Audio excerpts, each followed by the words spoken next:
Jadi manakala, sekali lagi ya, manakala kita lepas ini baterai ya, nah maka di kedua plat ini kan terkumpul muatan listrik ya. Nah sekarang berapa nilai kapasitansinya? Kalau kita lihat di praktikum ini tinggal diklik saja kan oleh kalian seperti ini. Nah berarti nilai kapasitansinya 0,6 kali 10 pangkat min 12 farad ya. Nah ini dari mana perhitungannya? Nah kita bisa lihat dari perhitungan di sini ya.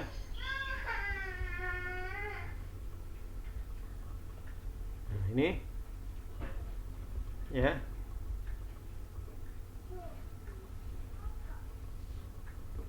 Nah ini yang saya maksud, dari mana angka 0,6 kali 10 pangkat min 12 farad ya. Ini yang kita tuliskan dalam tabel ya, dalam praktikum kalian. Tegangan di setting 0,499, kemudian luas plat tadi adalah 400 mm persegi, kemudian jarak tebal plat adalah 5,9 mm. Kemudian tadi dua plat tersebut tidak terisi apa-apa atau ruang hampa, maka permisivitasnya nilainya adalah epsilon 0 8,85 10 pangkat min 12. Nah, nilai kapasitansinya ini bisa dihitung berdasarkan persamaan ini. Nah, jadi persamaan kapasitansi yaitu yang persamaannya berbunyi C kapasitansi sama dengan permisivitas ruang hampa epsilon 0 yang nilainya ini tadi ya, dikalikan dengan luas plat. Dua plat itu luasnya di total itu udah total ya. Luas dua plat tersebut A, terus dibagi dengan D atau tebal plat. Jadi yang pertama ya, kita konversi dulu angka 400 mm persegi atau luas plat ini menjadi satuan meter persegi kan, seperti itu. Semuanya harus menjadi bentuk satuan baku kan. Oke, ini kelas 3 mungkin sudah familiar lah tentang konversi satuan dari milimeter persegi menjadi meter persegi. Pertama kan dari milimeter ke meter dulu kan, ya 1/1000 kan. Nah, kemudian karena ada pangkat 2-nya, maka yang 10 pangkat 3-nya dipangkatkan 2. Berarti 10 pangkat 6 ya. Jadi 1/1000 kan begitu. Pangkat 2 ya. Jadi 1/10 pangkat 6 atau 10 pangkat min 6. Maka yang luas plat tadi yang 400 mm persegi itu menjadi 400 kali 10 pangkat min 6 meter persegi ya. Itu. Kemudian D-nya ya, tebal atau tinggi atau jarak antar dua plat yang 5,9 mm ini dikonversi menjadi meter ya, berarti dibagi 1000 saja karena tidak ada pangkat 2 kan, kalau tebal itu kan panjang ya. Jadi 5,9 kali 10 min 3 meter. Nah kemudian epsilon 0 tadi adalah permitivitas ruang hampa yang nilai 8,85 kali 10 min 12. Sekarang kita masukkan angka-angka tadi ke dalam persamaan ini. Maka kita perolehlah 8,85 kali 400 dibagi 5,9 adalah 600. Kemudian 10 pangkat min 2 ya, 10 pangkat min 6 di atas, di bawahnya 10 pangkat min 3. Nah nanti kan 10 pangkat min 3 naik ke atas jadi 10 pangkat plus 3 kan. Jadi min 12 dikurang 3 berarti min 15. Nah jadi nilai kapasitansinya itu diperoleh adalah 600 kali 10 min 15 atau 6 kali 10 pangkat min 13 farad. Nah, karena satuan-satuan daripada kapasitor itu biasanya mikrofarad atau pikofarad. Nah, di sini pikofarad yang diarahkan, jadi 10 pangkat min 12. Ya, jadi dipaksakan ini menjadi satuan 10 pangkat min 12 sehingga hasilnya 0,6 10 pangkat min 12 agar bisa disebut menjadi 0,6 pikofarad. Nah, itulah mengapa di sini ya terdapat ini ya angka pada saat kita klik kapasitansinya ya itu bernilai 0,6 kali 10 pangkat min 12 farad.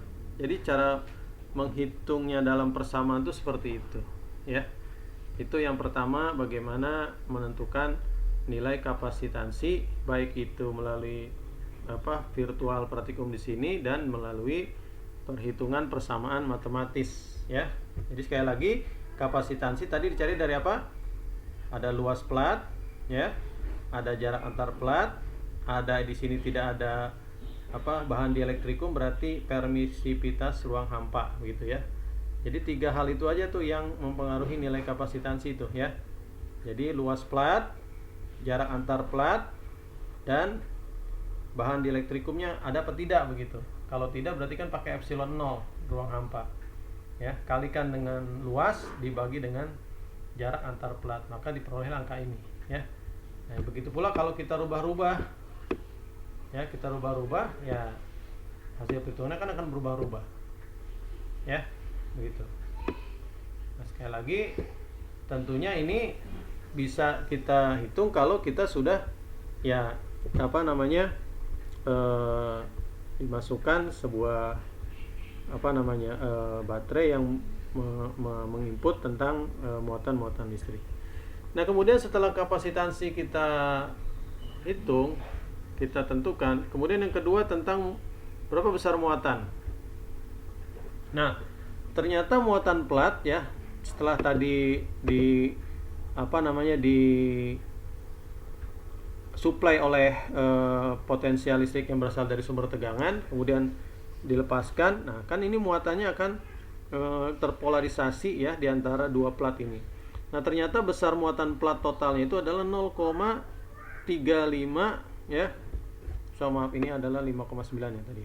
Kita samakan dengan data 0,400 ya. Ya, 0,35 ya. Di sini 5,9 tadi ya. Ya. 0,35 kali 10 pangkat min 12 kolom muatannya. Nah, ini dari mana nih angka ini ya? Kalau kita lihat dari persamaan tadi ya, kita punya persamaan lagi berarti tentang kapasitansi yang berhubungan dengan muatan. Nih.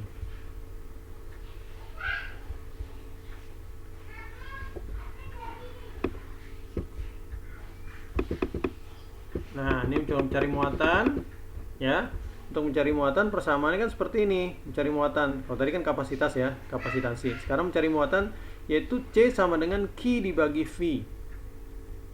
Ya, berarti Q atau muatan itu adalah perkalian antara nilai kapasitansi kapasitor tersebut yang tadi kita sudah hitung, yaitu yang tadi hasilnya 0,6 kali 10⁻12 nih ya. Terus dikalikan dengan potensial listriknya itu 0,499. Maka menghasilkan nilai 0,299 atau 0,3 ya, 0,3 kali 10 pangkat min 12 ya. Ini tadi ada perubahan nggak sih tadi? 5,9400 ya. Oke. Ya, jadi kita lihat nih ada kesalahannya di mana. Sebentar. Ini kan 0,35. Mungkin 400. Ini berapa tadi? 5,9. Oke, ya. Nah, ini. Nah, jadi muatan yang tersimpan di plat-plat ini nilainya adalah 0,3 kali 10 pangkat min 12 atau 0,299 tadi hasil perhitungan kita, kali 10 pangkat min 12 kolom atau 0,3 pikokolom gitu ya. Itulah cara menghitungnya itu dari persamaan tadi ya. Nah, kemudian setelah itu kita kembalikan lagi. Selanjutnya kita mencari kuat medan ya. Kita mencari kuat medan listrik.